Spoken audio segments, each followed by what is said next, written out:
Hi everyone, welcome in my YouTube channel Eco Account Tutorial by Jinal and don't forget subscribe and like। अपने क्या चल रहा था, उपभोक्ता व्यवहार का सिद्धांत चल रहा था माइक्रो इकोनॉमिक्स के अंतर्गत। उसके अंतर्गत अपन ने बहुत सारी चीजें पढ़ ली थी। आधा चैप्टर मैक्सिमम खत्म हो गया अपना, आधा बाकी है। उसके अंतर्गत अपन ने कौन कौन सी चीजें अभी तक देखी थी। सबसे पहले देखा था अपन ने उपभोक्ता कौन है, फिर उपयोगिता देखा था, उपयोगिता के दो थे, गणनावाचक और क्रमवाचक। गणनावाचक के दो थे, कुल और सीमांत। उसके बाद अपन ने सीमांत उपयोगिता हास नियम पढ़ा था। सीमांत उपयोगिता हास नियम किसने दिया था? गोसेन ने दिया था। ये सारी चीजें अपन देख चुके थे। उसके बाद अपन ने देखा था उपभोक्ता संतुष्टि वाला देखा था, है ना। उसके बाद तटस्थ वक्र देखा था। तटस्थ वक्र के बाद सारा देख के बजट देख लिया था अपन ने कि तटस्थ वक्र किस तरीके से खींचता है, ये सारी देख ली थी। अब जो अपना टॉपिक चल रहा था वो थर्ड टॉपिक क्या चल रहा था? मांग चल रही थी। क्या चल रही थी? मांग यानी डिमांड। डिमांड के अंतर्गत भी अपन ने क्या क्या चीजें पढ़ ली? मांग पढ़ ली। उसके बाद उसमें जो नॉर्मल है ना डेफिनेशंस थी वो देख ली थी अपन ने, कीमत की उनकी। उसके अंदर भी अपन ने ये देख लिया था, मांग का नियम भी देख लिया था, इसके क्या डायग्राम बनते हैं। चारों के एक एग्जाम्पल के तौर पे बताया था, जब सामान बढ़ता है या फिर कम होता है तो क्या होता है, उस पर क्या डिफरेंट पड़ता है, वो सारी चीजें अपन देख चुके थे। अब क्या है, मांग को निर्धारण करने वाले कुछ तत्व है। अपने मांग किस पे डिपेंड करती है? मैं इतनी देर से बताई जा रही हूँ मांग इस पे डिपेंड करती है, मांग किस पे डिपेंड करती है, तो अपने इतनी देर से एग्जाम्पल के तौर पे समझ आते हैं। अब मैं जो बता रही हूँ वो पॉइंट बता रही हूँ। वस्तु की स्वयं की कीमत, उपभोक्ता की आय, संबंधित वस्तुओं की कीमत और उपभोक्ता की पसंद या रुचि। भविष्य के बारे में उपभोक्ता की कीमत, प्रत्याशा, इसे गणितीय रूप में निम्न प्रकार से लिख सकते हैं। DN, demand. डीएन का मतलब क्या है? डिमांड है इक्वल एफ कोष्टक P N P1 P2 P3 dash dash dash P N -1 Y T. ये जो किस पे आएगा, अपन ने ये इतनी देर से बात कर रहे हैं वो किस पे आएगी चीजें? कीमत किस साइड आती है? अपन ने ये देखा था कीमत किस साइड आती है? वाई अक्ष पर आती है। तो ये वाई अक्ष का पूरा लिखा हुआ है, ठीक है। कीमत किस पे आती है? वाई अक्ष पर आती है। अब क्या, वस्तु की स्वयं की कीमत।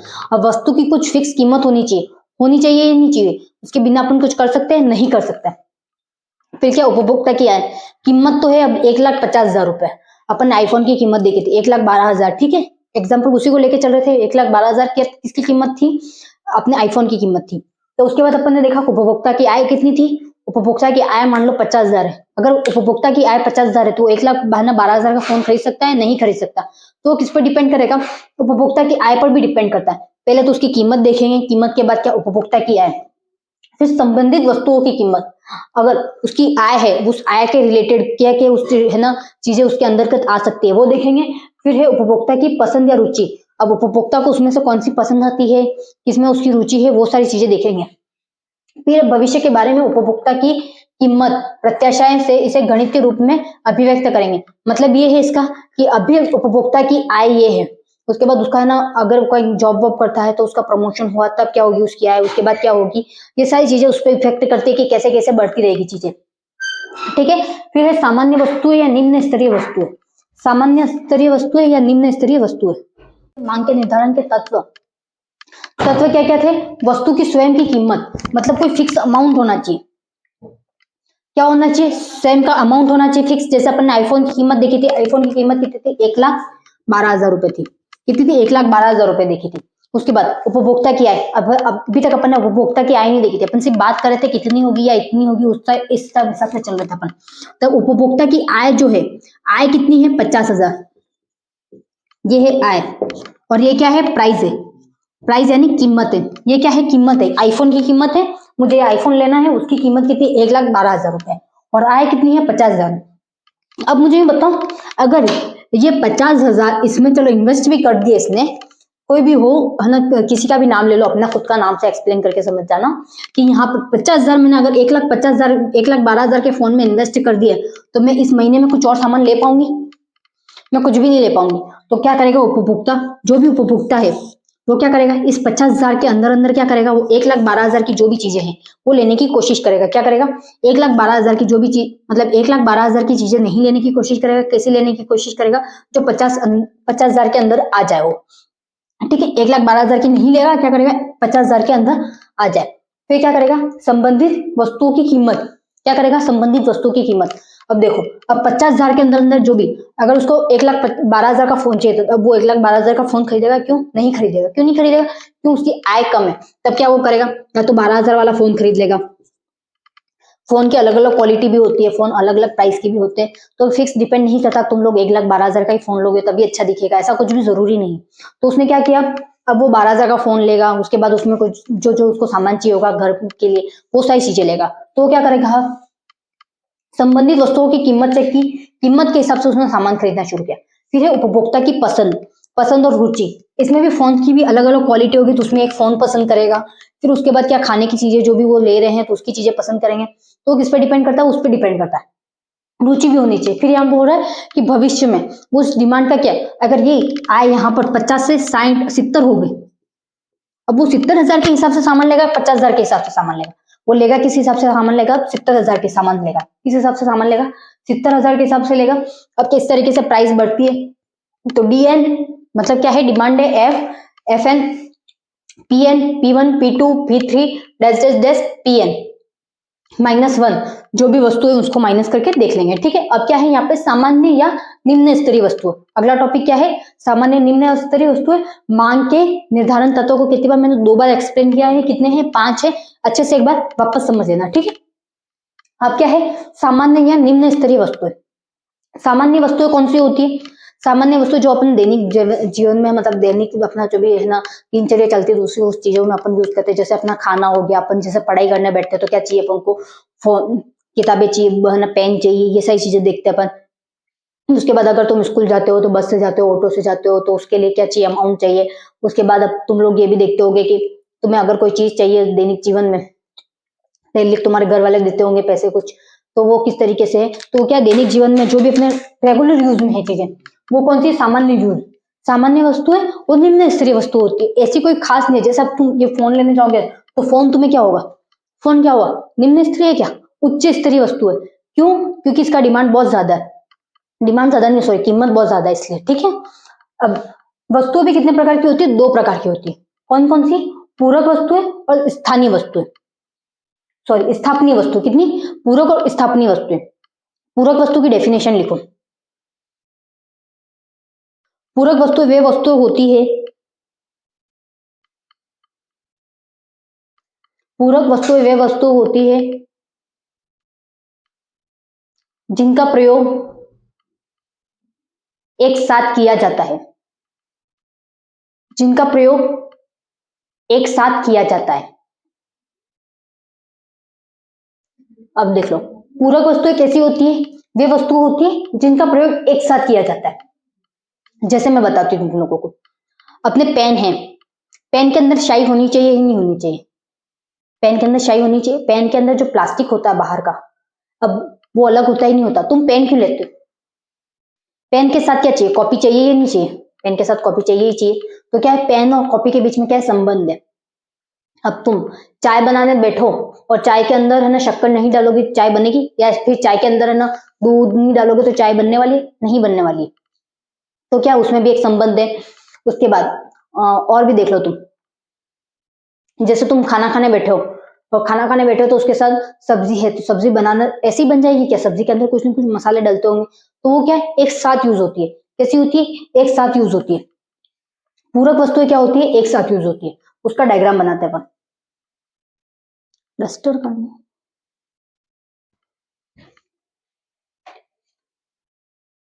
पूरक वस्तु किस टाइप की होती है,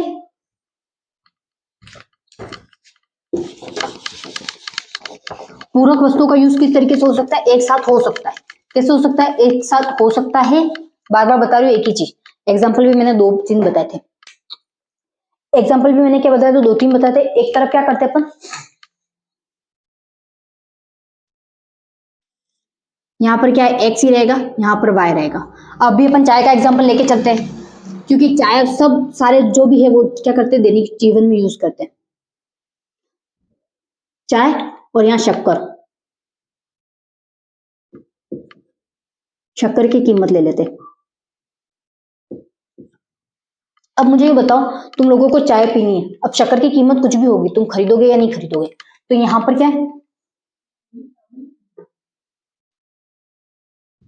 P1 और P2, P0 रख देते हैं यहाँ पे, और यहाँ पर वापस से इसी डायग्राम को मिलाना भी है।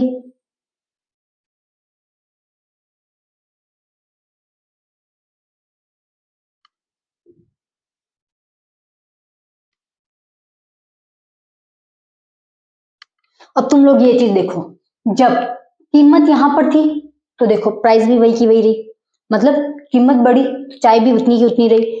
क्यों? इन दोनों के बीच संबंध है। अगर मैं चाय बनाना चाहूँ तो शक्कर के बिना नहीं बना सकती। बना सकती हूँ क्या? शक्कर है तो मैं चाय बना सकती हूँ क्या? चाय पत्ती भी तो खरीदनी पड़ेगी मेरे को। तो चाय में शक्कर और चाय पत्ती में क्या है? सीधा संबंध है। इसके बिना अपन इसका यूज नहीं कर सकते। होता है कि नहीं होता है? इसमें क्या है? सीधा संबंध है। क्या है? शक्कर और चाय में क्या है? सीधा संबंध है। शक्कर की प्राइस, चाय की प्राइस और शक्कर की प्राइस कभी सेम रहती नहीं, ऊपर नीचे होती रहती है। शक्कर सस्ती होती है तो चाय महंगी होती है, ठीक है। बट अपन को क्या, सामान तो खरीदते ही है, अपन खरीदते कि नहीं खरीदते? तो अपन क्या करते हैं, किसी का भी इफेक्ट नहीं पड़ता अपने यहाँ पे। जितनी भी चाय पत्ती भी होगी तो अपन लेंगे और क्या करेंगे, दोनों को साथ में लेना ही पड़ेगा। अगर बस तुम ये कर सकते हो कि हाँ, तुम जो चाय, अगर प्राइस बढ़ गई तो तुम क्या कर सकते हो, चाय जो दिन में तुम 4 बार पीते थे वो 2 बार कर सकते हो, पर तुम चाय पीना नहीं छोड़ोगे। और इन दोनों के साथ बिना चाय बन भी नहीं सकते, ठीक है। ये था, किसका था? पूरक वस्तु का था। अब स्थापनीय वस्तु लिखो। क्या है अब नेक्स्ट डेफिनेशन किसकी? स्थापनीय वस्तु। वे वस्तुएं जिनका प्रयोग, वे वस्तुएं जिनका प्रयोग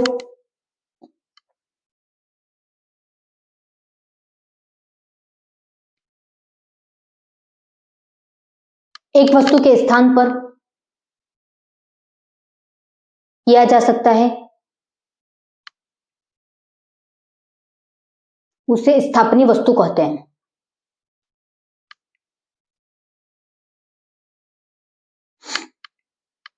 क्या कहते हैं? स्थापनीय वस्तु कहते हैं वे वस्तुएं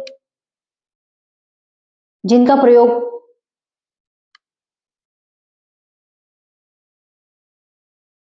एक वस्तु के स्थान पर दूसरी वस्तु का प्रयोग किया जाता है उसे स्थापनीय वस्तु कहते हैं। अब जो स्थापनीय वस्तु है उसका डायग्राम देखते हैं। ये किसका था? पूरक का था। किसका डायग्राम था? ये पूरक वस्तुओं का था। अब जो है वो किसका है? स्थापनीय वस्तु का। किसका है? स्थापनीय वस्तुओं का।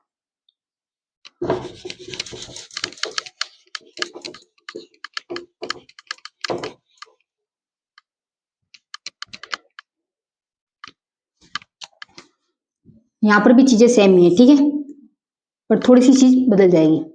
यहां पर क्या है, पहले मैं एग्जांपल बता देती हूँ तुम लोगों को। जैसे तुम देखो, अगर तुम चाय की जगह कॉफी सस्ती है और शक्कर की कीमत वही की वही रही, जैसे अभी अपन ने देखा था चाय और उसको, किसको देखा था? चाय और शक्कर, क्योंकि उन दोनों के बीच में संबंध है, उसको साथ में लेके ही चलते हैं। बट अब यहाँ पर चाय की जगह क्या रख दे? यहाँ पे कॉफी रख दे और यहाँ पर शक्कर ही रखें। क्या रखें? शक्कर। अब क्या कर दिया? चाय ने क्या कर दिया? कॉफी को, मतलब चाय थी, चाय के स्थान पर क्या आ गई? कॉफी आ गई।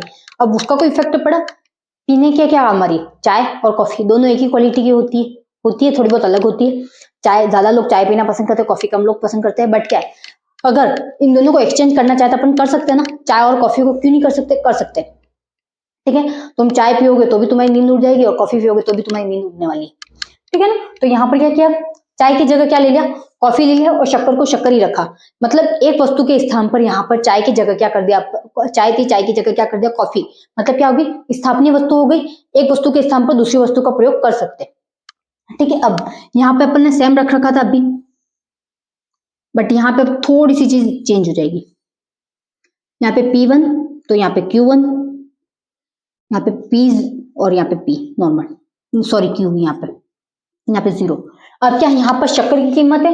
अब देखो, जब यहाँ पर P वस्तु खरीद रहे थे, कीमत इतनी थी तो भी Q की मात्रा ज्यादा थी, और ठीक है।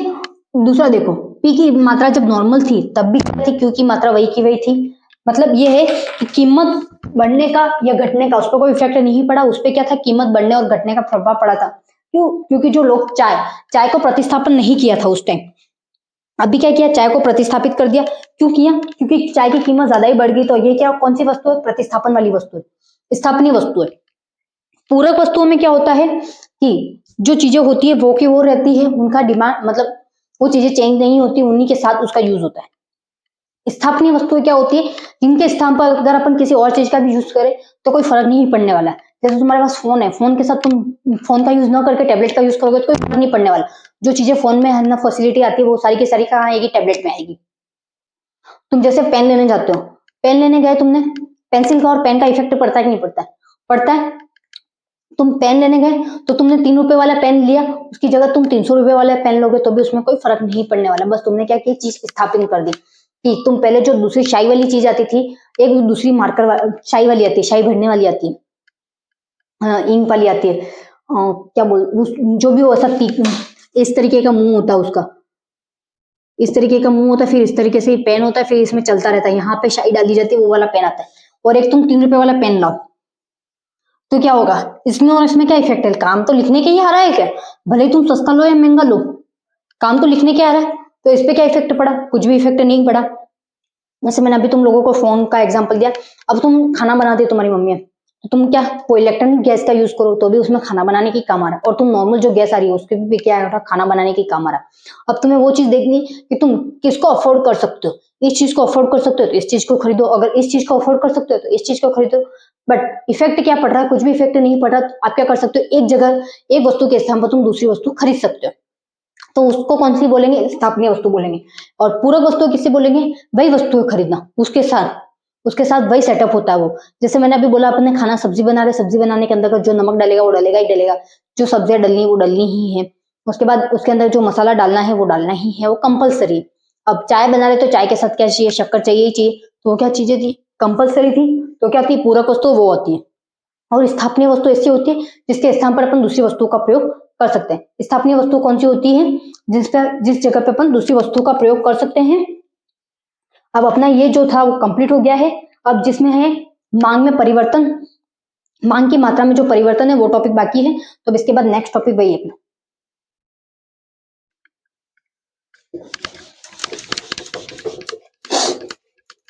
स्थापनीय वस्तु कौन कौन सी होती है और मांग के निर्धारण के तत्व क्या है?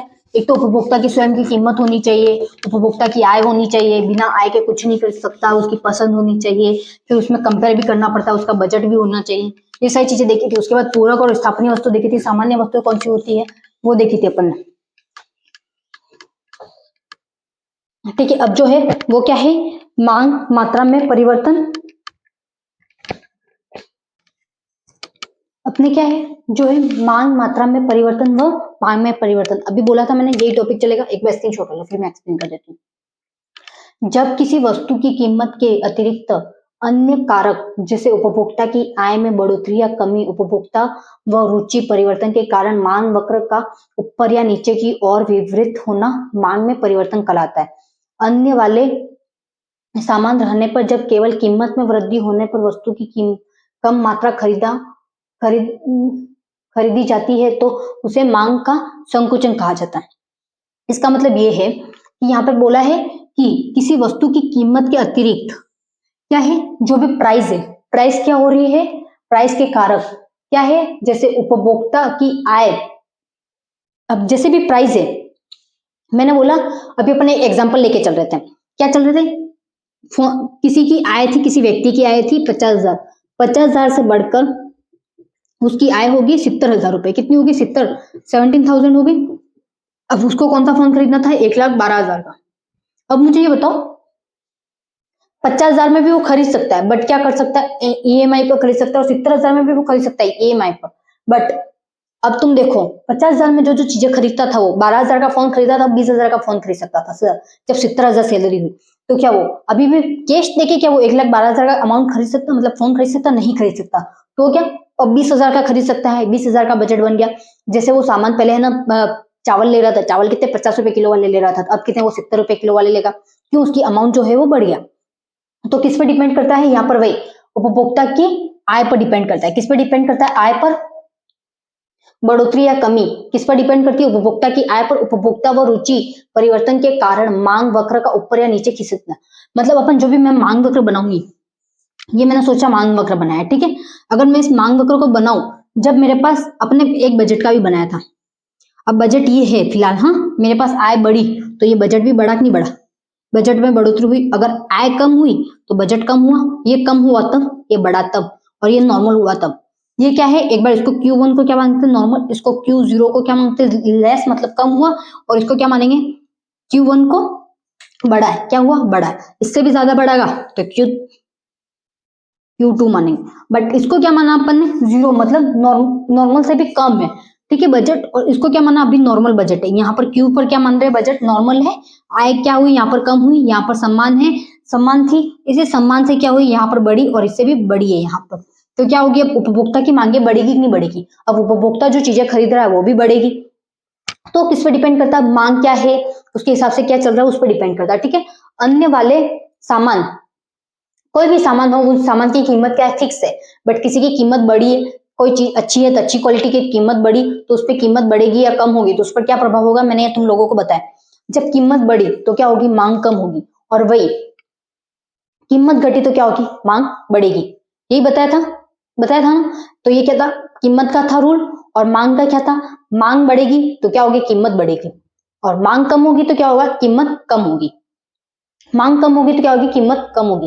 ये चीज मैंने बताई थी तुम लोगों को। अब जो है वो है अपना अगला लास्ट टॉपिक है, ये मांग वक्र में विवर्तन। दो प्रकार से होता है, कितने में होता है, मतलब ये जो से अपन चेंजेस कर रहे थे वो किस तरीके से होगा, दो तरीके से होगा। एक तो मांग वक्र का दाहिनी अथवा आगे की ओर खिसकना, एक है मांग वक्र का बाएं अथवा नीचे की ओर खिसकना।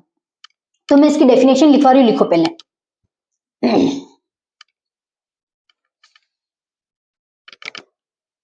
पहले लिखना पॉइंट डालना, मांग वक्र का दाहिनी अथवा आगे की ओर खिसकना। जब किसी वस्तु की कीमत अपरिवर्तित रहने पर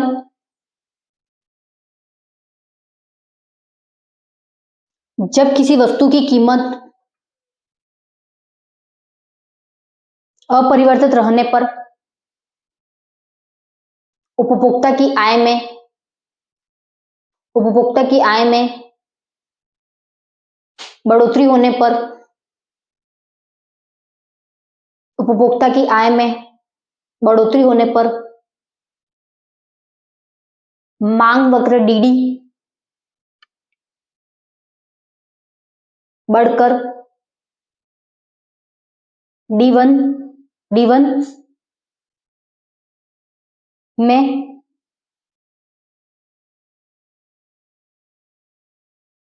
परिवर्तित होना। मांग वक्र का D1 में परिवर्तित होना मांग वक्र का दाईं अथवा आगे की ओर खिसकना कहलाता है। अब इसका जो डायग्राम है वो बताती हूँ। क्या है, जब यहां पर क्या हो रही है, जो अपनी कीमत है, कीमत क्या हो रही है, वो अपरिवर्तित है, कीमत में कोई डिफरेंट नहीं आ रहा, बट क्या उपभोक्ता की आय, जैसे मैंने अभी बोला था वो 70,000 होगी, तो 70,000 होगी, क्या होगी, उसकी डिमांड बढ़ी, तो उसी तरह क्या हुआ, अगर कभी भी कोई भी अमाउंट बढ़ता है अपने पास अगर पैसे भी ज्यादा होते तो अपन क्या ज्यादा से ज्यादा चीजें खरीदने की कोशिश करते हैं, अपन को हर चीज की सुविधा उपलब्ध हो, ये चीजें करते हैं अपन। तो क्या है, वही जब अपने कीमत क्या हो, फिक्स है, अभी भी 50 रुपए वाले चावल 50 रुपए में मिल रहे, पर अपन 40 रुपए 70 रुपए में खरीदे, वो अपनी इच्छा है, ठीक है। या फिर अपन कुछ और चीजें खरीद रहे होंगे तो किस पे डिपेंड करेगा, वो अपन पे डिपेंड करेगा। तो वही अब D1 जो DD था, जो अपना मांग वक्र जो DD था, वो बढ़कर अब किस में हो गया, D1 में हो गया। क्यों हुआ, क्योंकि मांग बढ़ी। तो इसका जो डायग्राम है मैं वो बना रही हूँ, वो बना देना एक बार यहाँ पे साइड में। अपने इतनी देर से यहाँ पर y और यहाँ पर x चलता हुआ आ रहा है, तो उसी को कंटिन्यू करते हैं अपनी।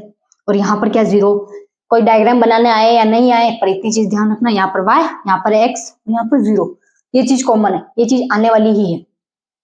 अब यहाँ पर ये क्या है, अपने सामान की कोई भी लिस्ट है, ठीक है। यहाँ पर क्या है, Q, और यहाँ पर भी है Q, यहाँ पे 1 है और यहाँ पर 2 है। अब देखो, जब मांग थी Q, नॉर्मल मांग थी, तब क्या था, डीडी यहाँ टच कर रहा था, ठीक है।